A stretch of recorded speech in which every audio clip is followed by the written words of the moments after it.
विगत दिनों में जो भी कंट्रोवर्सीज चल रही हैं वो अभी कोर्ट और पुलिस के अंडर हैं और मुझे कोई भी बयान देने से मना किया गया। कोर्ट के द्वारा, पुलिस के द्वारा जो भी एक्शन लिया जाएगा वो मुझे स्वीकार होगा और मैं इस पे कोई बयान नहीं दे सकती।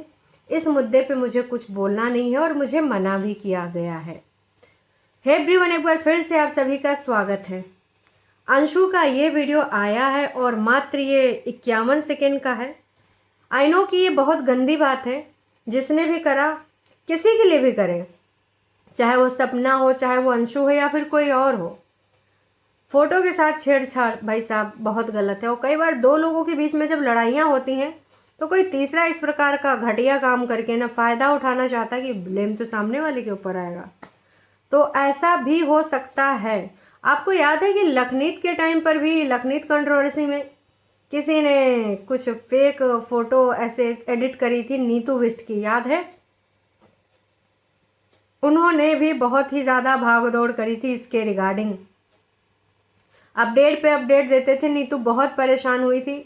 लखन ने किस प्रकार से ये सारी चीज़ों को हैंडल किया था हम सबको याद है।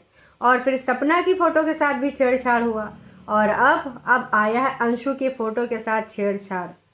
आई नो कि यार, मतलब जिसकी फ़ोटो होगी उसको कितना बैड फील हो रहा होगा। कोई भी हो, चाहे हमारे उससे विचार सहमत हो चाहे हम असहमत हो, पर किसी भी लड़की या किसी भी महिला के साथ इस प्रकार की घटना का अंजाम देना बहुत ही बहुत ही बहुत ही गिरा हुआ काम है। और आजकल तो जब से एआई चल गया भाई साहब, इतना खतरनाक एआई है। दो लोग अगर ऐसे खड़े हैं उस फोटो से, भाई उनको किस भी करा दे रहे हैं लोग एआई के माध्यम से। तो सोचो यार, मतलब क्या ही है। जितनी ज़्यादा टेक्नोलॉजी बढ़ रही है उतने ज़्यादा खतरनाक भी हो रही है। और ये सुन के तो मेरे रोंगटे खड़े हो रहे हैं कि भाई वाह, क्या क्या चल रहा है सोसाइटी में, क्या क्या और चीज़ें अभी इस प्रकार की घटिया होने वाली हैं। पता नहीं क्या, कहाँ पर क्या क्या क्या चीज़ें होंगी। तो दोस्तों, आपको क्या लग रहा है, अंशु ने क्या वो फ़ोटो की रिगार्डिंग कंट्रोवर्सी की बात करी है, या फिर जो भाभी जी से रिलेटेड है, मतलब यहाँ पर सपना और उनके मम्मी पापा ससुर जी उनसे रिलेटेड है, या फिर एक हवा और जो पकड़ी है राजवीर जी की डेथ का जो गुत्थी था ना, वो फिर से खुला है और बहुत सारे सवाल फिर से पूछे जा रहे हैं। बहुत सारे सवाल, बहुत सारे जवाब। भाई साहब, रिएक्शन चैनल भी इस पे एक्टिव हो चुके हैं। वो जो सस्पेंस था, तमाम लोगों ने तमाम तरह की चीज़ें वहाँ पर बोली थी और आज एक बार फिर से लग रहा है कि वही सारा कुछ फिर से खुल रहा है। क्या उसके अंदर वाकई में अनसुलझी गुत्थियाँ हैं जो कि वो गुत्थियाँ सुलझेंगी? क्या दोबारा से पुलिस फाइल खोली जाएगी? बहुत सारी चीज़ें हैं। और आखिरकार अंशु ने जो ये वीडियो बनाई है, अंशु का ये जो बात था ये किसके रिगार्डिंग था, किस चीज़ के रिगार्डिंग था? क्या जो दिनों दिन दुनिया भर की चीज़ें चल रही हैं सपना के साथ, जो उनकी चीज़ें चल रही हैं, या फिर मम्मी पापा के साथ जो चीज़ें चल रही हैं, या फिर सपना ने जो भी विगत दिनों में वीडियो बनाया था, तमाम लोगों की फ़ोटोज़ लगाई थी और बोला था कि अगर मुझे और मेरे बच्चों को कुछ होता है तो ये लोग ज़िम्मेदार हैं। और उसको लेकर भी तमाम दो तरह के पक्ष आ रहे हैं। आपको क्या लगता है दोस्तों, ये जो चीज़ें हो रही हैं बहुत ज़्यादा उलझती जा रही हैं, बहुत ही ज़्यादा। कुछ लोगों को सपना का पक्ष सही लगता है और कुछ लोगों का सेकंड पक्ष अच्छा सही लगता है।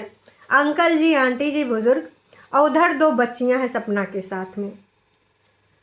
बोलने को बोला जा रहा है कि बच्चियों का हक मिलेगा, बच्चियों का हक मिलेगा, पर फिर वही बात है, कब मिलेगा? तो अंकल जी कहते हैं जब बच्चियां बड़ी हो जाएंगी। लेकिन दिखने में कुछ और चीज़ें नज़र आ रही हैं। जिस प्रकार से एक भूमिका बनाई जाती है, मैं नहीं कहूँगी कि अगर आप सपना के ऊपर कोई ऑब्जेक्शन करते हो, चलो ठीक है, वो आपका पॉइंट ऑफ व्यू है, पर क्या आपको उनको पूरी तरीके से आप क्लीन चिट कैसे दे सकते हो? बुजुर्ग होने का मतलब ये नहीं है कि वो गलती नहीं करेंगे। मैं हमेशा बोलती हूँ लाइन कि बुजुर्ग होने का मतलब नहीं है कि उनको क्लीन चिट मिल जाए। बुजुर्ग इंसान भी ना एकदम से मास्टरमाइंड हो सकता है और साम दाम दंड भेद अपना सकता है। अगर यंग अपना सकता है तो बुजुर्ग क्यों नहीं? ये मेरा पॉइंट ऑफ व्यू है। मैं ये नहीं कह रही हूँ कि पूरे तरीके से अंकल आंटी या फिर कौरव वाली पार्टी जो भी दोषी है या फिर सपना वाली पार्टी दोषी है। हमेशा दोनों पक्ष एक दूसरे के ऊपर इल्ज़ाम लगाते ही नजर आए हैं।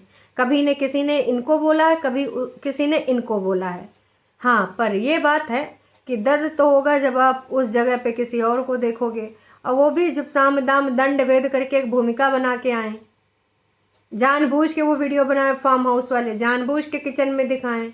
देखिए, आप थोड़ा सा अगर माइंड लगाओगे तो समझ में तो आएगा कि वो जो एकदम आग बबूला होके उबल पड़ती है ना, तो वो कहीं ना कहीं जानबूझ के उसको कराया जाता है कि अच्छा चलो ऐसा ऐसा दिखाते हैं तो ये मैडम अभी उबलेगी। क्यों? क्योंकि उसका वीक पॉइंट है भैया, वो अपना जो है एंगर लूज कर देती है और फिर आके यहाँ पर चिल्लाने लग जाती है, जो शब्द आते हैं मुंह में वो बोल देती है। लेकिन आपको पता है दोस्तों, मैं यहाँ से सपना की बात नहीं कर रही हूँ, सबकी बात कर रही हूँ कि जो बहुत शातिर और शांत माइंड के लोग होते हैं ना, जो हमेशा सोच समझ के बोलते हैं, वो बहुत ही घातक होते हैं, इतना याद रख लेना। यहाँ सोशल मीडिया की बात नहीं कर रही हूँ, पर्सनल लाइफ में भी अगर आपके पास एक इंसान ऐसा है कि किसी बात पे एक्ट करना चाहिए पर वो रिएक्ट नहीं कर रहा है, तो समझ जाओ वो उचित टाइम का इंतज़ार कर रहा और उचित टाइम पर ना उचित एक्शन लेगा। अब ये लोग सवाल उठा रहे हैं कि भाई अंशु की फ़ोटो के साथ किसने ऐसा छेड़छाड़ किया। आधे से ज़्यादा लोग तो इल्ज़ाम वहीं लगा रहे हैं। फिर यही बात आई थी कि जब सपना की फ़ोटो के साथ ऐसी चीज़ हुई थी तो किसने किया था। द रॉड चैनल का क्या हुआ, आज तक कोई खोज खबर नहीं है। क्या जो अंशु बोल रही थी लीगल इलीगल, पुलिस ने बोला फलाना ढिमकाना, क्या अपनी फ़ोटो की रिगार्डिंग बोल रही थी, द रॉड चैनल के बारे में बोल रही थी, या मम्मी पापा जी के लिए जो लास्ट वीडियो बनाई है सपना ने उसके रिगार्डिंग, या फिर भैया का जो ये सस्पेंस वाला जो अब इस दुनिया में वो नहीं रहे उस दिन के बारे में बात कर रही थी। खुल के तो उन्होंने कोई पॉइंट रखा नहीं। और सवाल बहुत सारे अनगिनत सवाल हैं, बस उन्होंने 51 या 52 सेकंड में ये बोल दिया कि भाई हमें तो बोलने के लिए मना किया गया है, हम नहीं बोलेंगे, कुछ भी नहीं बोलेंगे। ये इतना ज़्यादा सस्पेंस वाला मुद्दा है कि इतने साल हो गए हैं, लेकिन उसके बावजूद जब ये खुलता है तब गहराता जाता है, जब खुलता है तब गहराता जाता है। क्या होगा इसमें आने वाले टाइम में? क्या वाकई में कुछ चीज़ें क्लियर हो पाएंगी या समय समय पे ऐसे ही पहेलियाँ बुझती रहेंगी? सुशांत सिंह राजपूत आज तक मिस्ट्री है, तो क्या ये जो अभी राजवीर जी जो थे, अभी तो हैं भी नहीं, खैर उनकी जो ये मिस्ट्री है, क्या ये एक्सीडेंटल है या फिर कुछ और लोग बोलते हैं कि भाई एक्सीडेंटल ना हो के एम है, तो क्या है ये? आज भी अनसुलझी पहेली बना हुआ है। तमाम ऐसे हैं, है ना, दिशा सालियान जैसे केस, है ना, सुशांत सिंह राजपूत जैसे केस, दिव्या भारती को आज भी मिस्ट्री माना जाता है। हालांकि बहुत सारे लोग इस थ्योरी पर भी बिलीव करते हैं कि नहीं वो एक्सीडेंटल था, उन्होंने लगा रखी थी और वो पीछे गिर गई उस अपनी विंडो से। तो बहुत सारी चीज़ें हैं दोस्तों। अब यूट्यूब पर ना एंटरटेनमेंट और कुछ सीखने वाली चीज़ या फिर कुछ अलग टाइप की चीज़ बहुत कम आपको देखने को मिलती है। अगर अभी कुछ मिल रहा है तो क्या मिल रहा है? लड़ाई झगड़े, दिनों दिन ये चलता जा रहा है। मिस्ट्री, घर के जो रायते हैं, एक दूसरे से जो लड़ाई की गई है, वो सारी चीज़ें। अंशु की इस वीडियो पे तमाम लोगों ने, कुछ लोग जो सपना को सपोर्ट करते हैं उन्होंने अपना पक्ष रखा है, कुछ लोग जो इनको सपोर्ट करते हैं इन्होंने भी अपना पक्ष रखा है। भर भर के लोगों ने बोला है पॉपुलर से प्रॉपर्टी के लिए आवाज़ उठाएं, बाकी लोग राजवीर के लिए। वाह वाह। तो ये समझ जाइए किसके लिए लिखा गया है।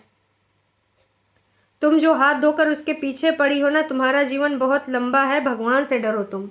अब यहाँ पर इस प्रकार के भी कमेंट आ रहे हैं, किसे सुनाने आई हो ये बात, चुप रहती क्यों नहीं हो, बच्चियों के पीछे पड़ गई हो। यहाँ पर सपना की बच्चियों के लिए बोला जा रहा है। जाओ पुलिस के पास जाओ, कोर्ट जाओ, तुम्हारे साथ ऐसा ना होता कब तक पता चलेगा। कब तक अंशु पहले चुप रहती थी और आज कैसे कैसे तुम यहाँ पर षड्यंत्र लेके आ जा रही हो। चुप रहने के लिए बोला गया था तो ये वीडियो भी क्यों बना रही हो और पूरी बात क्यों नहीं बताती तुम। अब इस प्रकार की चीज़ें भी लगातार बोली जा रही हैं। एक औरत अपने बच्चों के साथ खुशी खुशी रहना चाहती है, लेकिन तुम लोग उसे जीने नहीं दोगे। अब आएगा ऊंट पहाड़ के नीचे। लो जी, अब आएगा ऊंट पहाड़ के नीचे। सब कुछ करने के बाद भी बोल रही हूँ मैं कुछ नहीं कहूँगी, और सब कुछ ना तुम यहाँ बोल भी दे रहे हो। तो देखो, जिनको इशारों में समझना है, इशारों वाले लोग तो समझ भी गए हैं कि ये किसके रिगार्डिंग है। आपको क्या लगता है कि जो अंशु ने दो टूक बात रखी है ये किसके रिगार्डिंग रखी है? आप सही हो तो राजवीर भाई को न्याय क्यों नहीं दिलाया? थोड़े टाइम तुम चुप रहती हो, फिर बीच में लग जाती हो, उस बेचारे को भला बुरा कहला के चली जाती हो। वो अकेली है तो तैश में आकर कुछ ज़्यादा कर जाती है। Short tempered. मैंने बोला था सिर्फ सपना ही नहीं, कोई भी होता है ना जो थोड़ा आग बबूला हो जाता है, तो वो इंसान ऐसी ही हरकतें करता है। कोई बात नहीं, कुछ चीज़ें तो सामने आ जाएंगी। मैं अगर कहूँ कि इनमें से कोई एक बिल्कुल सीधा है और एक भाई साहब पूरे तरीके से मास्टरमाइंड है, तो नहीं जी, इस गोले में जितने भी लोग होते हैं कोई पूरा सही नहीं होता और कोई पूरा गलत भी नहीं होता है। तो देखते हैं अब इसमें होता क्या है क्या नहीं होता है, क्योंकि अब अंशु ने बोला है कि ये पुलिस कोर्ट है, केस है, तो भी जो भी है हम चुप रहेंगे। लेकिन फिर भी बिटिया रानी ने हिंट देने के लिए कि अच्छा बहुत गेम खेल लिया, अभी पुलिस के पास ये केस जा चुका है कोर्ट से, अब जो इसमें होगा कार्रवाई वही होगा। तो किसके रिगार्डिंग है किसके रिगार्डिंग नहीं है ये तो वक्त ही बताएगा। खैर चलिए, अभी के लिए इतना ही। आपको क्या लगता है क्या नहीं लगता, आप भी कमेंट करके इस बारे में ज़रूर बताइएगा।